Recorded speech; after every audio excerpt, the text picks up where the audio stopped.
दोस्तों इस वीडियो में मैं आपको सनी देओल के कुछ ऐसे किस्से सुनाऊंगा और कुछ उनके ऐसे डार्क सीक्रेट और अफेयर्स के बारे में बताऊंगा और कुछ ऐसे कंट्रोवर्सी के बारे में उनकी बताऊंगा जो उनकी लाइफ में उनके साथ क्रिएट हुई हैं। दोस्तों सनी पाजी आप सभी को पता है धर्मेंद्र के बेटे हैं और सबसे बड़े बेटे हैं उनके। सनी पाजी की पहली मूवी आई थी बेताब, जो 1983 में रिलीज हुई थी, जिसके डायरेक्टर थे राहुल रवेल।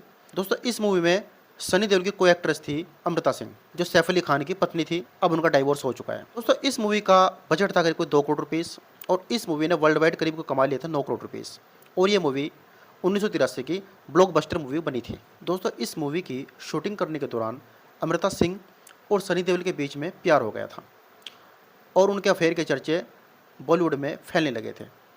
लेकिन दोस्तों बाद में अमृता सिंह को पता चला था कि सनी देओल तो बेताब मूवी के पहले से ही शादीशुदा थे, मैरिड थे। उनकी शादी लंदन के एक एनआरआई की बेटी से उनकी शादी हो चुकी थी। इनकी वाइफ का नाम था पूजा। जब दोस्तों ये बात अमृता सिंह को पता लगी तो उन्होंने सनी देओल से अपने रिश्ते तोड़ लिए थे और ब्रेकअप इनका हो गया था। उसके कुछ सालों बाद इनका अफेयर डिम्पल कपाड़िया के साथ हो गया था। डिम्पल कपाड़िया राजेश खन्ना की पत्नी थी। इनका डाइवोर्स नहीं हुआ था, लेकिन ये लोग सेपरेट रह रहे थे। तो एक मूवी की शूटिंग करने के दौरान ये दोनों भी काफ़ी करीब आ गए थे और इन दोनों के बीच प्यार हो गया था। शादीशुदा होने के बावजूद भी डिम्पल कपाड़िया और सनी देओल के रिश्ते आज तक बने हुए हैं। अभी कुछ साल पहले भी इनकी एक फ़ोटो वायरल हुई थी जो किसी ने लंदन में खींची थी। तो दोस्तों इनके अफेयर को करीब कोई 30-35 साल हो चुके हैं और सनी देओल ने हमेशा डिम्पल कपाड़िया को वाइफ की तरह अपने साथ रखा है।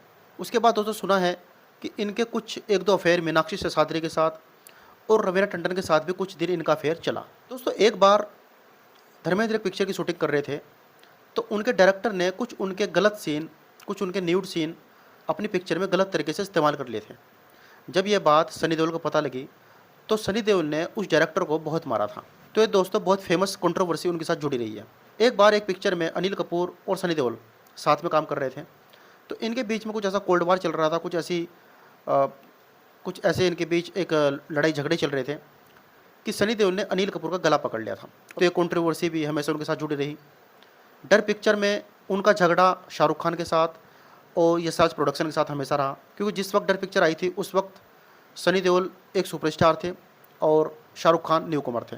लेकिन सारा का सारा पब्लिक का प्यार, अटेंशन और लाइमलाइट सब शाहरुख खान लूट कर चले गए थे।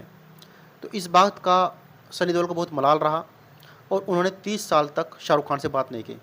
अभी जब गदर 2 मूवी हिट हुई और उसकी सक्सेस पार्टी घर पर रखी गई तब इन्होंने शाहरुख खान को इनवाइट किया। शाहरुख खान वहाँ पर आए, ये दोनों गले मिले और इनकी जो एक कोल्ड वार था, इनके बीच जो झगड़ा था वो ख़त्म हो गया। सुनील दर्शन नाम के एक फिल्म मेकर हैं जिन्होंने सनी देओल के लुटेरे और इंतकाम मूवी को प्रोड्यूस किया था और उन्होंने एक मूवी सनी देओल की डायरेक्ट भी की थी। ये कहा जाता है दोस्तों, सुनील दर्शन ये क्लेम करते हैं सनी देओल ने उनसे 1 करोड़ 77 लाख उनसे उधार लिया था, लेकिन सनी देओल ने तय समय पर यह राशि उनको नहीं वापस लौटाई, नहीं चुकाई। काफ़ी बार सुनील दर्शन ने उनसे पैसे मांगे लेकिन सनी देओल ने वो पैसे नहीं लौटाए, वो आनाकानी करते रहे। बाद में ये मामला कोर्ट में भी गया, तब कोर्ट ने सनी देओल को फटकार लगाई कि भाई या तो आप इनकी पिक्चर में काम करिए या फिर इनके पैसे लौटाइए। तो सनी देओल ने बाद में ना तो उनकी पिक्चर में काम किया और ना ही उनके पैसे लौटाए। तो दोस्तों जितने बड़े एक्टर्स होते हैं, जितने बड़े सेलिब्रिटीज़ हो जाते हैं, जितने बड़े बड़े आदमी हो जाते हैं, कुछ कंट्रोवर्सी भी उनके साथ जुड़ जाती है। हालांकि सनी देओल दिल के बहुत अच्छे इंसान हैं, बहुत ही शालीनता के साथ पब्लिक से बात करते हैं, लोगों से बात करते हैं, सबका दुख दर्द समझते हैं, लोगों की मदद भी करते हैं।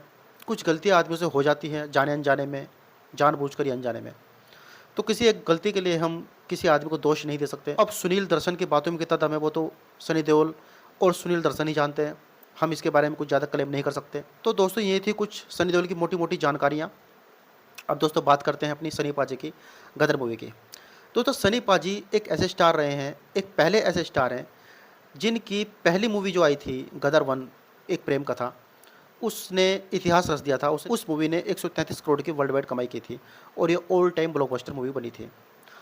ऐसा दोस्तों पहली बार हो रहा है कि एक मूवी आती है और उसके 22 साल बाद उसका सिक्वल आता है, उसकी फ्रेंचाइजी मूवी दूसरी आती है 22 साल बाद। ये बहुत ही कम देखने को मिलता है। आप हॉलीवुड में देख लीजिए, चाहे बॉलीवुड में देख लीजिए, चाहे साउथ इंडस्ट्री में देख लीजिए, कोई मूवी बनती है तो एकदम से उसका सेकंड पार्ट आ जाता है 2 साल में, 4 साल में, 5 साल में। लेकिन इस मूवी को बनने में 22 साल लग गए और पहली मूवी का कलेक्शन रहा 133 करोड़ का और दूसरी मूवी का कलेक्शन हो गया है 700 करोड़ का। ये भी एक अनोखा रिकॉर्ड सनी देओल के नाम जुड़ गया है कि किसी एक एक्टर की फ्रेंचाइजी मूवी अगर आती है तो पहली मूवी का जो कलेक्शन रहा और दूसरी मूवी के कलेक्शन के बीच में इतना अंतर रहा, मतलब दूसरी मूवी ने पहली मूवी के 4 गुना पैसे कमा लिए। तो ये भी एक अनोखा रिकॉर्ड सनी देओल के नाम जुड़ गया है। दूसरा रिकॉर्ड उनके नाम ये जुड़ गया है कि सनी देओल ने अपनी 65 साल में ऑल टाइम ब्लॉकबस्टर मूवी दी है। ऐसा इंडियन सिनेमा के इतिहास में कभी देखा नहीं गया है। जितने भी एक्टर्स आपने देखे होंगे वो इतनी तगड़ी मूवी नहीं दे रहे हैं। एक रजनीकांत को आप छोड़ दीजिए, रजनीकांत की जेलर मूवी अभी रिलीज हुई थी और रजनीकांत की इस वक्त उम्र है 72 साल। उनकी जेलर मूवी ने 800 करोड़ रुपीस वर्ल्ड वाइड कमा लिए हैं। तो रजनीकांत के बाद सनी देओल दूसरे ऐसे स्टार हैं जिनकी 65 साल उम्र होने के बावजूद उनकी मूवी ने इतना तगड़ा कलेक्शन किया। और दोस्तों अब देखते हैं कि 2 दिन में या 3 दिन में पठान का रिकॉर्ड तोड़ पाती है या नहीं, क्योंकि पठान का हिंदी कलेक्शन करीब 524 करोड़ रुपीस है और गदर 2 का अगर देखा जाए तो गदर 2 का कलेक्शन करीब 522 करोड़ पॉइंट कुछ लैक्स हो चुका है। तो पॉसिबल है कि ये 2 या 3 दिन में पठान का रिकॉर्ड तोड़ दे।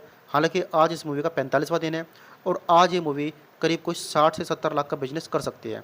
तो इस हिसाब से इस मूवी का कलेक्शन करीब 523 करोड़ कुछ लाख रुपीस हो जाएगा।